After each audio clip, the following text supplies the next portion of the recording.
Hello students. So today we will study the next topic of this chapter, that is force on a moving charge in uniform magnetic and electric field. अब जो moving charge है, moving charge means current, ठीक है ना।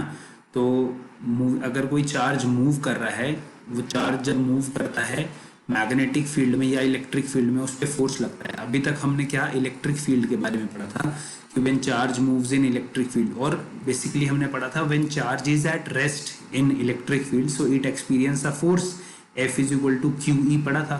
अगर charge magnetic field में है, ठीक, रेस्ट पे है, तो उस पर फोर्स ही नहीं लगता। अभी मैं आपको बताऊंगा मैथमेटिकली भी।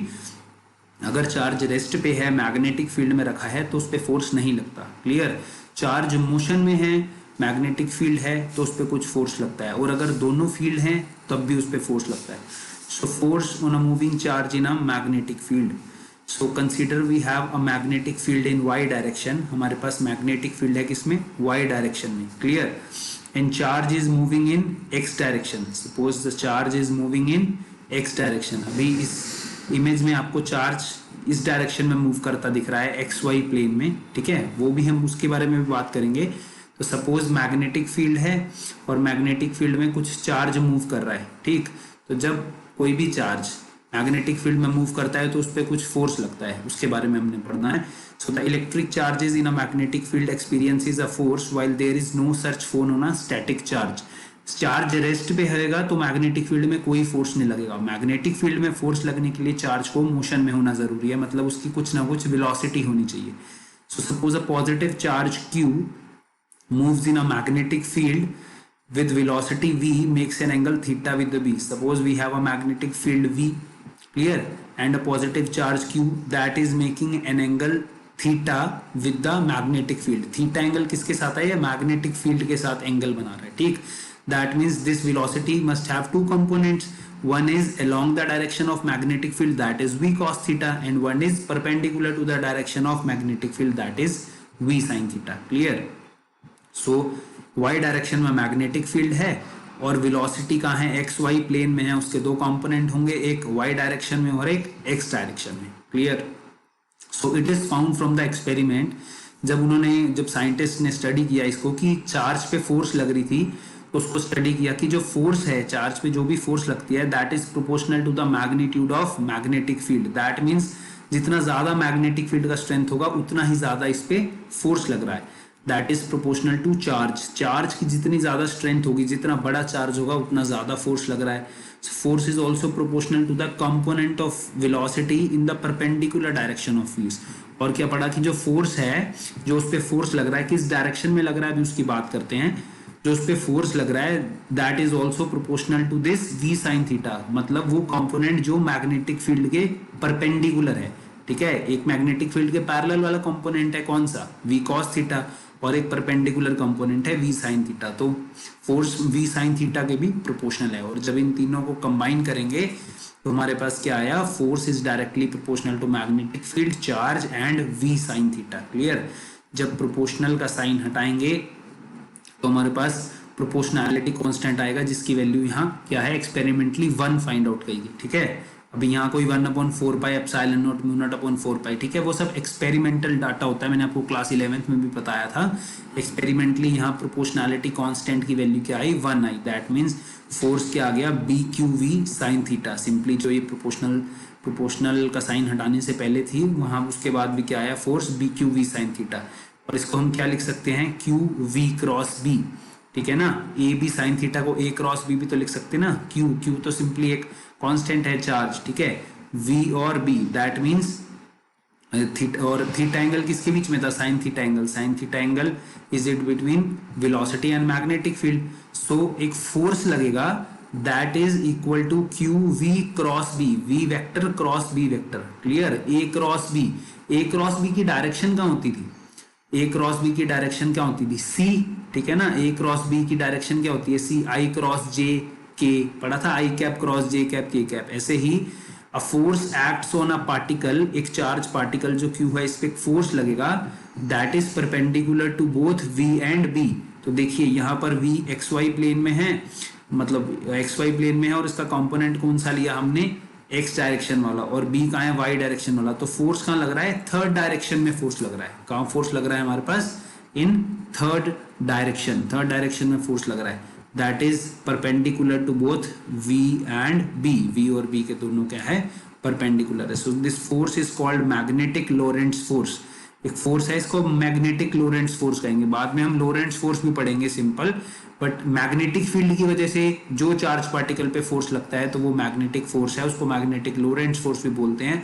And the direction of this force is perpendicular to V sine theta and B. So B और वी साइन थीटा के परपेंडिकुलर क्या है, तीसरा Z direction. v sin theta is in x direction, b is in y direction. So this force acts on this particle is in z direction and points along the positive z direction. Clear? तो हमने क्या पढ़ा, किसी particle पे force लगा और उस force, कितना फोर्स का फॉर्मूला आया जब वो पार्टिकल मैग्नेटिक फील्ड में था और मूव कर रहा था। स्टैटिक पे कोई फोर्स नहीं लगेगा, कितना फोर्स आया उस पे, F Q V cross B. Clear? तो हम स्पेशल केस करते हैं, अगर वेलोसिटी जीरो है, मैंने आपको पहले ही बता दिया वेलोसिटी जीरो है, दैट मीन स्टैटिक है, और फॉर्मूला के हिसाब से भी क्यू वी क्रॉस बी, अगर उसमें वी को जीरो कर देंगे तो फोर्स कितना आ जाएगा, जीरो आ जाएगा। क्लियर? नेक्स्ट इज अगर velocity not equal to zero है, if velocity is not equal to zero but theta zero या 180 डिग्री है, थीटा जीरो या 180 मीन्स, दैट मीन्स अगर इस डायरेक्शन में मैग्नेटिक फील्ड है तो अगर इसी डायरेक्शन में चार्ज आ रहा है या इससे ऑपोजिट डायरेक्शन में चार्ज आ रहा है। Clear? Either the theta is 0 degree और थीटा इज 180 डिग्री। उस केस में भी क्या होगा, उस केस में भी फोर्स क्या आ जाएगा, जीरो। और आप फॉर्मूला से भी देख सकते हैं, F is equal to B Q V sine theta, sine की वैल्यू 0 डिग्री या साइन की value 180 degree, force is zero. Clear? And if theta is 90 degree, that means अगर we have magnetic field in this direction and charge is moving in perpendicular to magnetic field, तो उस case में क्या होगा, theta 90 degree है between the velocity vector and magnetic field, theta कितना है, 90 degree है। सो उस केस में क्या होगा, फोर्स मैक्सिमम लगता है, that means B Q V. Force क्या आया था हमारे पास, B Q V sine theta, sine 90 is 1, so force is maximum when the charged particle is moving perpendicular to the magnetic field. So and the direction, the most important thing, what is the direction of this force, force किस direction में लगेगा, that is given by Fleming's left hand rule. Fleming's left hand rule आपने class 10th में भी करा होगा। Fleming's left hand rule क्या होता है, तो हमारे पास एक तरह से हमारे पास ये थंब है, फोर फिंगर है और ये सेंट्रल फिंगर है, हम तीनों इसको क्या करेंगे, 90 डिग्री परपेंडिकुलर एंगल पे रख लेंगे। क्लियर? 90 डिग्री परपेंडिकुलर एंगल पे रखने के बाद क्या होगा, like this, if we have magnetic field given by this four finger, अगर हमारे पास मैग्नेटिक फील्ड है जो हमारी ये फोर फिंगर डिस्क्राइब कर रही है, करंट है, करंट या बेसिकली पॉजिटिव चार्ज अगर है, तो जिस डायरेक्शन में पॉजिटिव चार्ज मूव करेगा उसी डायरेक्शन में हमारे पास क्या मूव करेगा, करंट मूव करेगा। क्लियर? अभी यहाँ लिखा है आई और वी, पॉजिटिव चार्ज इस डायरेक्शन में वेलोसिटी होगी, उसी डायरेक्शन में करंट होएगा। ठीक, जिस डायरेक्शन में नेगेटिव, अगर यहाँ इलेक्ट्रॉन फ्लो कर रहा होता तो क्या होता, उससे ऑपोजिट डायरेक्शन में करंट फ्लो होता। क्लियर? उससे ऑपोजिट डायरेक्शन में करंट फ्लो होता। तो फ्लेमिंग्स लेफ्ट हैंड रूल क्या बोलता है कि stretch the thumb and the first two fingers of left hand mutually perpendicular to each other, if the forefinger points in the direction of magnetic field, central finger points in the direction of current or the positive charge or the velocity of positive charge, then the thumb gives the direction of force. FBI, clear? FBI ऐसे याद रखना है आपको, FBI that is force, magnetic field, current, force, magnetic field, current, और positive direction में current होगा और अगर नेगेटिव डायरेक्शन है तो उससे ऑपोजिट डायरेक्शन में करंट होगा। उस केस में भी यही होगा, एफ बी और आई, अगर इलेक्ट्रॉन इधर मूव कर रहा है तो करंट का मूव करेगा उससे ऑपोजिट डायरेक्शन में। क्लियर? तो इस तरह हम फोर्स बता सकते हैं। अगर देखिए अब बी यहाँ पर, अगर अपना हम यहाँ पर फ्लेमिंग्स लेफ्ट हैंड रूल लगाएं तो बी का है हमारा वाई डायरेक्शन में है, एक्स का है, वेलोसिटी का है हमारी एक्स डायरेक्शन में है, दैट मीन्स करंट क्या है, एक्स डायरेक्शन में, तो बी आई, तो फोर्स कहाँ लग रहा है, upward in Z direction, thumb will point the direction of force. So this force on a moving charge particle is given by Fleming's left hand rule. तो हमारे पास फॉर्मूला आया था F equal to B Q V sine theta, तो यहाँ से magnetic field भी हम निकाल सकते हैं F upon B Q we.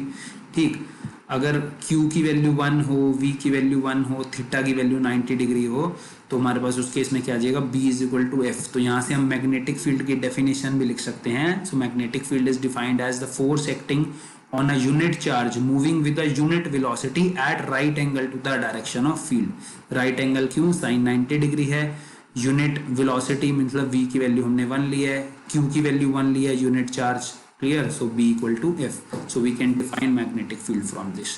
the SI unit of magnetic field is given by Newton per coulomb per meter second, or we can write it as Tesla। Direct magnetic field की unit को हम Tesla से भी denote करते हैं, clear. तो हमने अभी तक क्या पढ़ा, हमने चार्ज पढ़ा मैग्नेटिक फील्ड में। चार्ज अगर मूविंग चार्ज है, मैग्नेटिक फील्ड में है, तो उस पर कुछ फोर्स लगेगा, that is equal to F Q V cross P, clear. अब हमने पढ़ना है Lorentz force. So what is Lorentz force? The force experienced by a charged particle moving in a region where both the electric and magnetic field are present is called Lorentz force। तो अभी तक हमने क्या पढ़ा था chapter 1 में, electric field जिसमें force कितना लगता था, F is equal to Q E, इतना फोर्स लगता था। Force on a charge in electric field F equal to Q E. So this force does not depend on the velocity, charge static था तब भी उस पर फोर्स लगता था F equal to Q E. इसके बाद अब हमने क्या पढ़ा, प्रीवियस स्लाइड में क्या पढ़ा हमने, जब चार्ज मैग्नेटिक फील्ड में है बट वो मूव कर रहा है, कुछ उसकी वेलोसिटी है, तो उस पर कितना फोर्स लगा, F is equal to Q V cross B, where this force is in the direction perpendicular to both V and B and this force depends on the velocity of charge। ये force velocity पे depend करता है, electric force velocity पे depend नहीं करता, magnetic force charge particle पे velocity पे depend करता है। जब हम इन दोनों फोर्स को कंबाइन कर देंगे तो हमारे पास टोटल फोर्स आ जाता है, that means total force is equal to Q E plus Q V cross B, Q E plus Q V cross B.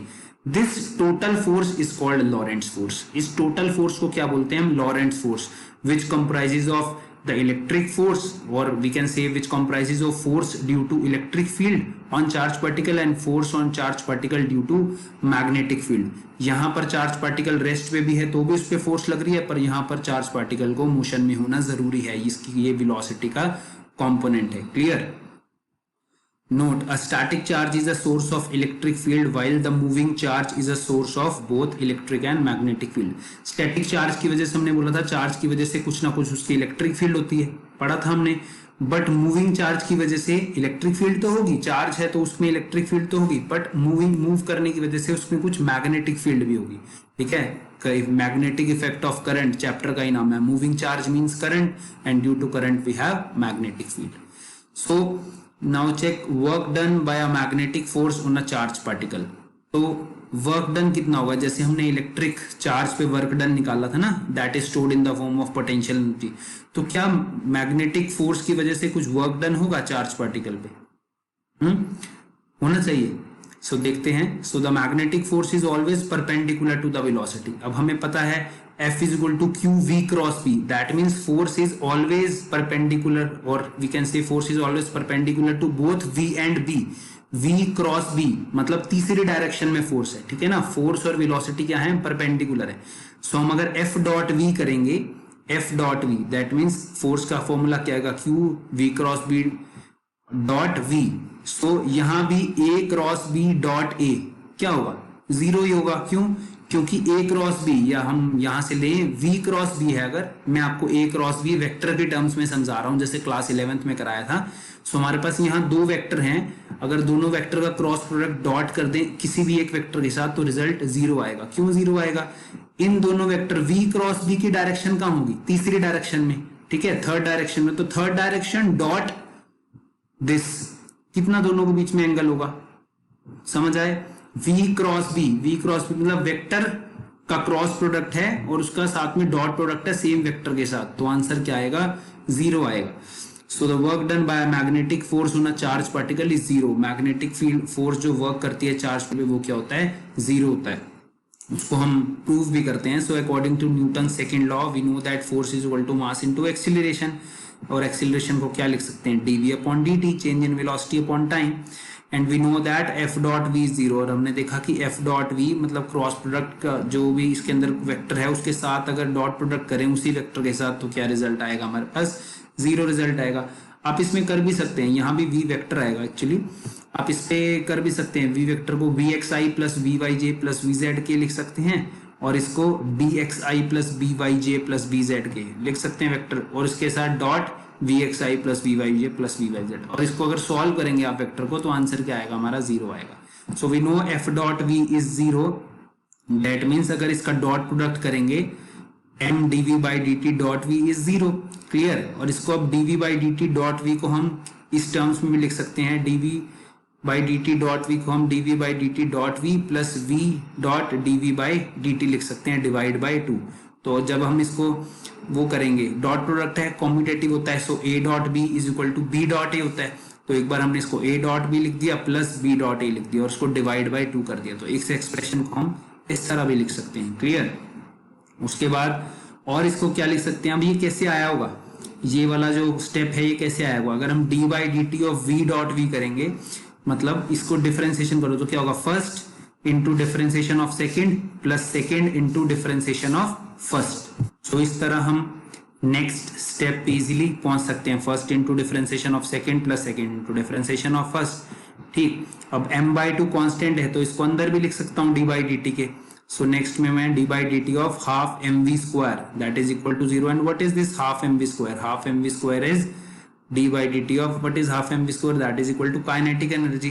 So change in kinetic energy is 0, that means kinetic energy is constant। मतलब क्या है इसका, जब particle उस magnetic field में जाएगा तो उस पे फोर्स लगेगा, हमने पढ़ लिया, ठीक है।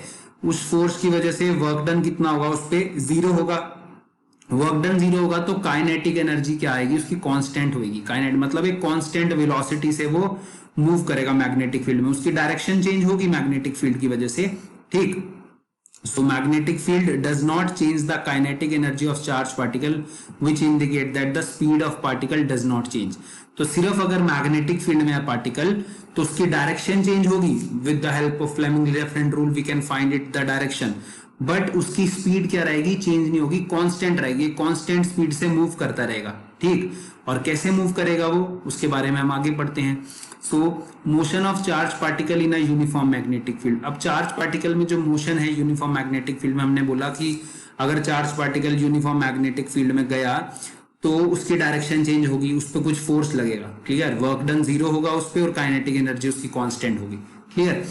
तो डायरेक्शन चेंज होगी तो कैसे मूव करेगा वो पढ़ते हैं हम। सो we'll study one by one. When a charged particle having charge q and velocity v enters a magnetic field, so it experiences a force. We know that force is equal to this. So there are 3 possible cases. बहुत ध्यान से समझना इसको, तीनों cases को। इसमें conceptual questions भी बनेंगे, short answer type questions में आ सकते हैं वो। So first case is when the initial velocity is parallel to magnetic field. अगर initial velocity है that is parallel to magnetic field, मतलब magnetic field है और चार्ज भी कैसे जा रहा है, मैग्नेटिक फील्ड के पैरेलल जा रहा है, तो थीटा दोनों के बीच में एंगल 0, जब थीटा एंगल 0 तो फोर्स 0, इसकी हम पहले बात कर चुके हैं। So the charge particle will continue to move along the lines of force. तो जैसे मैग्नेटिक फील्ड में जा रहा है, अगर चार्ज पार्टिकल जा रहा है इस मैग्नेटिक फील्ड के पैरेलल तो वैसे ही जाता रहेगा, उस पर कुछ भी फोर्स नहीं लगेगा, clear. Next case is when the initial velocity is perpendicular to the magnetic field. अगर मैग्नेटिक फील्ड ऐसी है और चार्ज पार्टिकल उसके परपेंडिकुलर मूव कर रहा है तो थीटा दोनों के बीच में क्या होगा, 90 डिग्री। मैंने आपको बताया था थीटा एंगल किसके बीच में है, वेलोसिटी और मैग्नेटिक फील्ड के बीच में, और इसी की बात कर रहे हैं, मैग्नेटिक फील्ड इस डायरेक्शन में, वेलोसिटी इस डायरेक्शन में, दोनों के बीच में एंगल 90 डिग्री। तो जब यहाँ साइन 90 करूंगा तो मेरे पास फोर्स कितना आता है, मैक्सिमम फोर्स आता है, ठीक है, that is equal to B Q V. So it does not do any work nor changes the kinetic energy और स्पीड ऑफ पार्टिकल। तो ये कोई भी वर्क नहीं करेगा, ना ही काइनेटिक एनर्जी पार्टिकल की चेंज करेगा, कांस्टेंट वेलोसिटी से पार्टिकल क्या करता रहेगा, मूव करता रहेगा। So suppose the charge plus Q enters the magnetic field into the plane of paper. एक मैग्नेटिक फील्ड है प्लेन ऑफ पेपर में और उसमें चार्ज क्या कर रहा है, क्यू चार्ज मूव कर रहा है, तो उस पर एक फोर्स लगेगा कितना, बी क्यू वी। क्यों, क्योंकि दोनों के बीच में एंगल 90 डिग्री है, और बी क्यू वी जो फोर्स लगेगा that is acts on a perpendicular to both V and this force continuously deflect the particle sideways without changing its direction. और वो फोर्स क्या करेगा, उस फोर्स की वजह से पार्टिकल डिफ्लेक्ट होता रहेगा, कंटिन्यूअसली डिफ्लेक्ट होता रहेगा। क्यों डिफ्लेक्ट होता रहेगा, क्योंकि हर पॉइंट पे मैग्नेटिक फील्ड तो वही है into the plane of paper, but हर पॉइंट पे उसकी वेलोसिटी की डायरेक्शन चेंज होती रहेगी उसकी, तो हर पॉइंट पे फोर्स की डायरेक्शन चेंज होती रहेगी और वो कॉन्टिन्यूसली क्या करता रहेगा, साइडवेज डिफ्लेक्ट करता रहेगा। मींस अगर मैग्नेटिक फील्ड इस डायरेक्शन में है, पार्टिकल 90 डिग्री पे जा रहा है, तो वो कॉन्टिन्यूसली ऐसे साइडवे डिफ्लेक्ट करता रहेगा। Clear? and the particle will move along the circle perpendicular to the field. Here the magnetic force provide the necessary centripetal force. तो बेसिकली क्या है, पार्टिकल कॉन्टिन्यूली मूव करता रहेगा और वो कैसे डिस्क्राइब करेगा, कैसा पाथ होगा उसका, सर्कुलर पाथ होगा। ठीक, और सर्कुलर पाथ, सर्कल में मूव करने के लिए हमें कुछ ना कुछ सेंट्रीपिटल फोर्स चाहिए होती है, और centripetal force we know that centripetal force is not a force. Clear? Some force will provide the particular necessary centripetal force, और यहाँ कौन सा है necessary centripetal force, magnetic force provide कर रहा है centripetal force. Clear?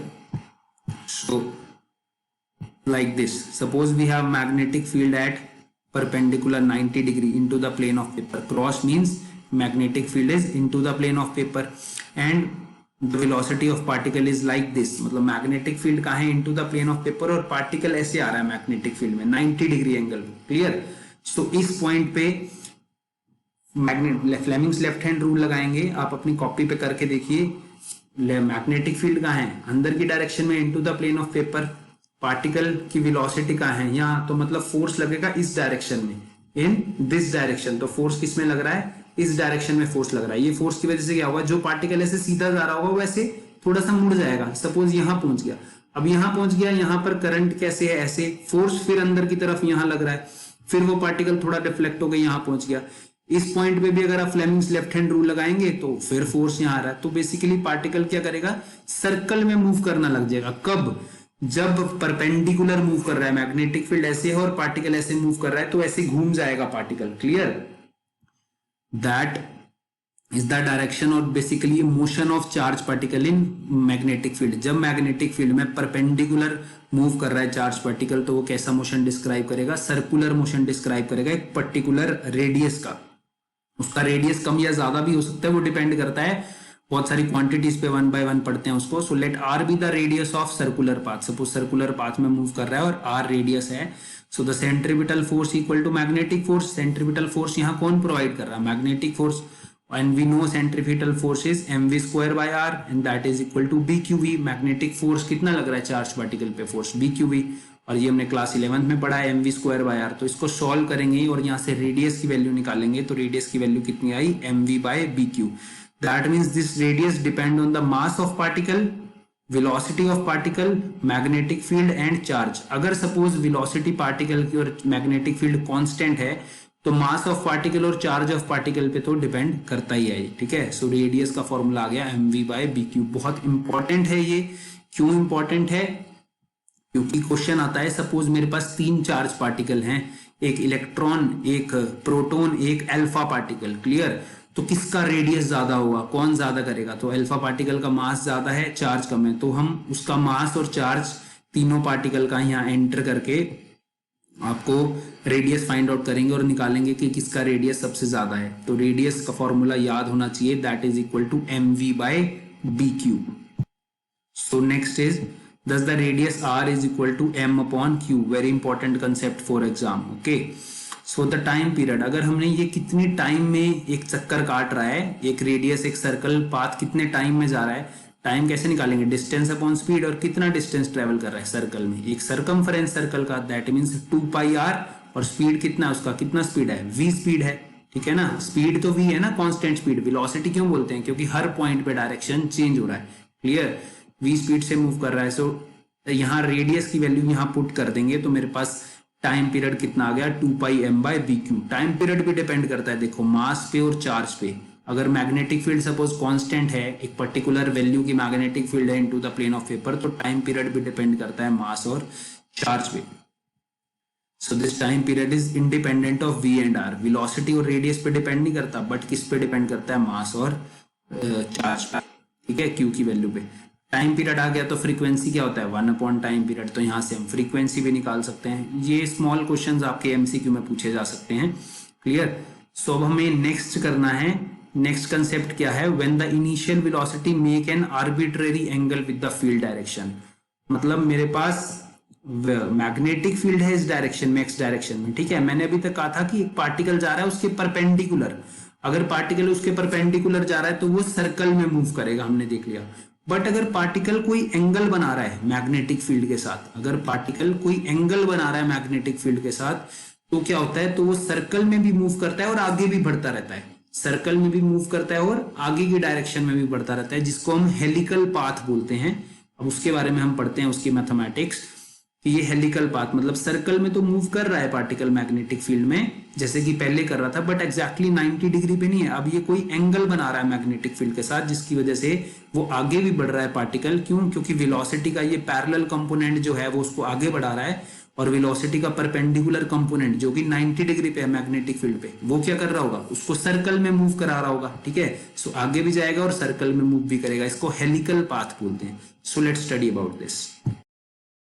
So here, suppose a particle of charge q and mass m enters the magnetic field in x direction. So magnetic field कहाँ है हमारी, x डायरेक्शन में है, और एक पार्टिकल जिसका चार्ज q है और मास m है वो एंटर करता है मैग्नेटिक फील्ड में at an angle theta with the direction of field. तो ये क्या एंगल बना रहा है, एंगल थीटा बना रहा है विद द फील्ड, मतलब थीटा बना रहा है एक्स एक्सिस के साथ। So the velocity can be resolved into two components, जो मैंने आपको स्टार्टिंग में बताया था, वेलोसिटी के दो कंपोनेंट्स हो जाएंगे, one in the direction parallel to magnetic field that is v parallel and equal to v cos theta, and one is perpendicular to magnetic field that is v perpendicular and it can be right and v sin theta. So the parallel component is unaffected by field and the particle continues to move with the speed of v cos theta. बहुत simple है, ये v है, यहाँ क्या है v parallel. तो मैंने बोला था अगर मैग्नेटिक फील्ड के पैरेलल ही कोई पार्टिकल जा रहा है, ठीक है, अगर सपोज खाली ये होता v पैरेलल, तो क्या है वो ऐसे ही मूव करता रहता उसी वेलोसिटी से। तो मतलब ये वाली वेलोसिटी जो v cos थीटा, ये तो क्या करेगी, उस पार्टिकल को ऐसे ही आगे constant velocity v cos theta से मूव कराती रहेगी। बट यहाँ पर अगर ऐसा होता तो ऐसे ही मूव करता, क्लियर, स्ट्रेट लाइन में। बट यहाँ पर क्या है, एक और कंपोनेंट है परपेंडिकुलर, वो कंपोनेंट क्या करेगा, वो अगर ये मैग्नेटिक फील्ड और ऐसे आ रहा है तो वो पार्टिकल को ऐसे सर्कल में घुमाने लग जाएगा, ठीक है। तो एक कंपोनेंट उसको आगे लेके जा रहा है और एक सर्कल में घुमा रहा है, जिसकी वजह से वो पाथ क्या कर रहा है, वो आगे आगे घूम रहा है, एक हेलिकल पाथ बन रहा है, ठीक है, एक स्प्रिंग के फॉर्म में पाथ है। So due to the perpendicular component particle experience a force that make it move in a circular path in Y Z direction. मतलब अब देखो बहुत क्लियर है, यहाँ से आपसे एमसीक्यू में पूछ सकते हैं, जिस डायरेक्शन में मैग्नेटिक फील्ड होगी ना उससे परपेंडिकुलर डायरेक्शन में सर्कल बनेगा, क्लियर।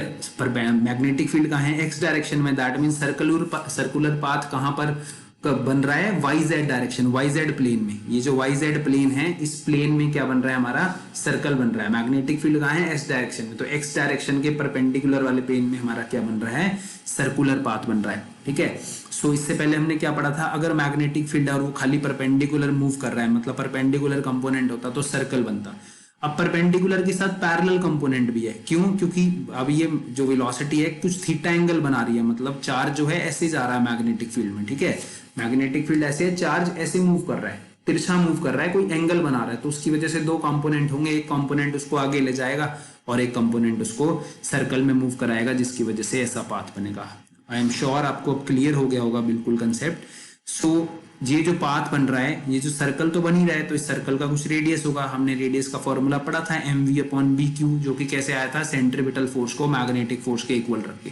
सो यहाँ बस v क्या आएगा, v परपेंडिकुलर, v परपेंडिकुलर, क्योंकि परपेंडिकुलर कंपोनेंट की वजह से ही सर्कल बन रहा है। पैरेलल कंपोनेंट तो क्या कर रहा है, सिर्फ उसको constant velocity v cos theta, v parallel क्या है, v cos थीटा के इक्वल है, उसको आगे मूव करा रहा है, and v perpendicular is v sin theta. तो रेडियस में क्या आएगा, v sin थीटा वाला कंपोनेंट आएगा, क्योंकि उसी की वजह से सर्कल बन रहा है जिसका रेडियस है।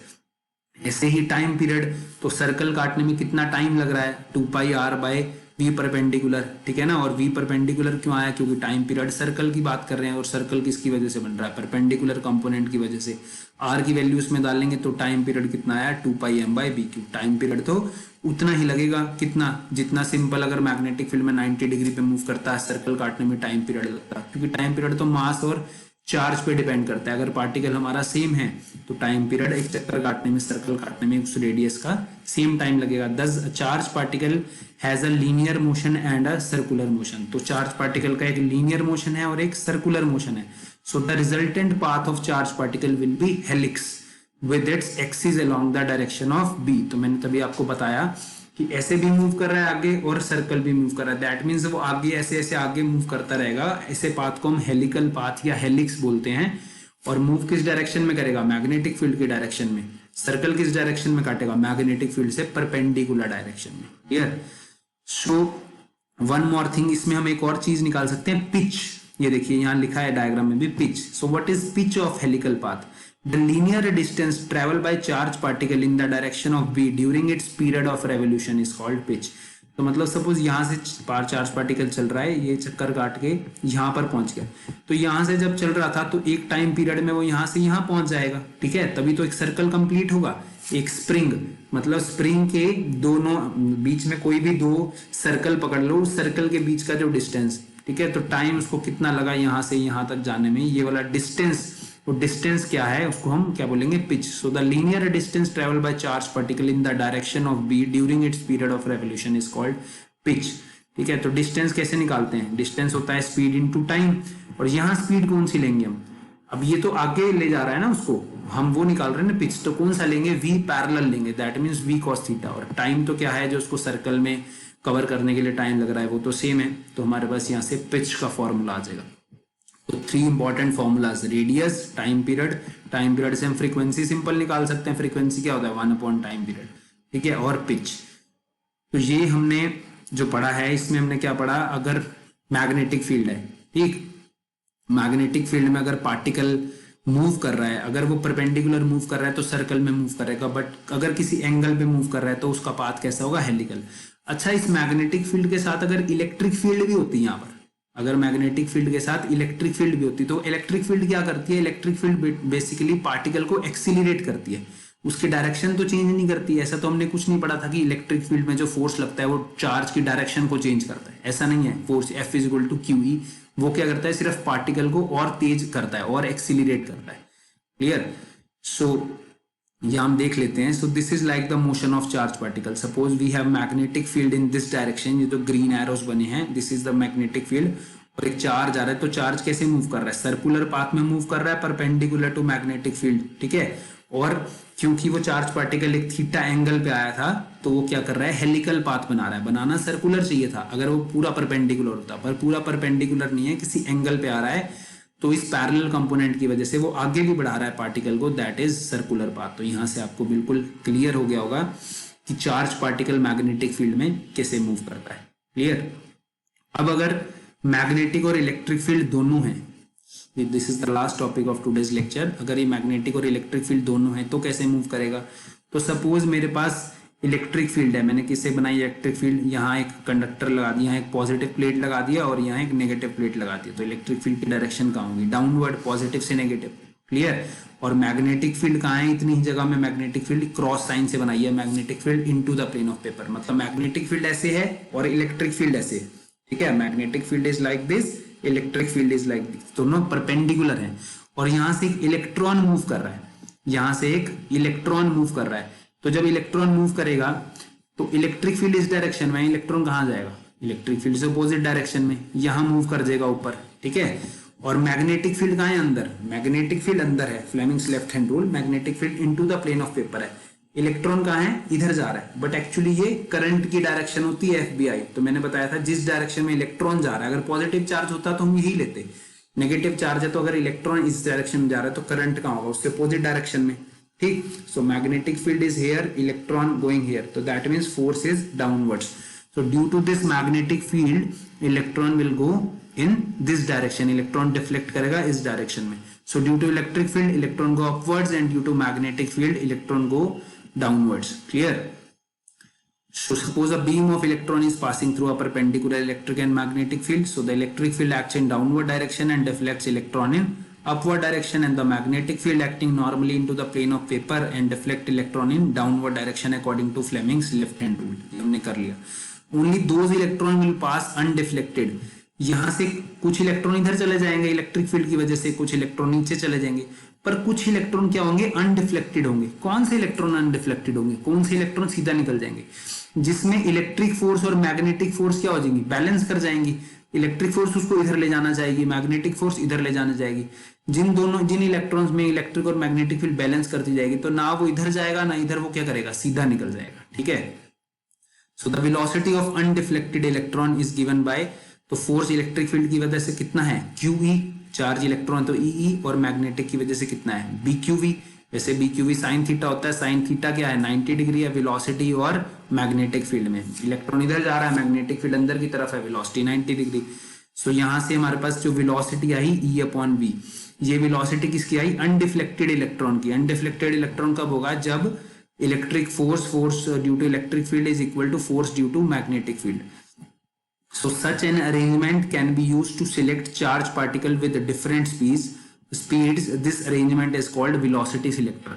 तो हम इस अरेंजमेंट का यूज करते हैं परपेंडिकुलर इलेक्ट्रिक फील्ड और मैग्नेटिक फील्ड लगा के। अगर हमारे को पर्टिकुलर चार्ज पार्टिकल, सपोज यहाँ से 1000 चार्ज पार्टिकल्स निकल रहे हैं, क्लियर, मुझे उसमें से एक पर्टिकुलर स्पीड के चार्ज पार्टिकल चाहिए, तो मैं इलेक्ट्रिक और मैग्नेटिक फील्ड ऐसे सेट करूंगा, इलेक्ट्रिक और मैग्नेटिक फील्ड, तो उससे जो वेलोसिटी आएगी उस पर्टिकुलर वेलोसिटी के चार्ज पार्टिकल मुझे यहाँ मिल जाएंगे अनडिफ्लेक्टेड, और बाकी इधर इधर डिफ्लेक्ट हो जाएंगे।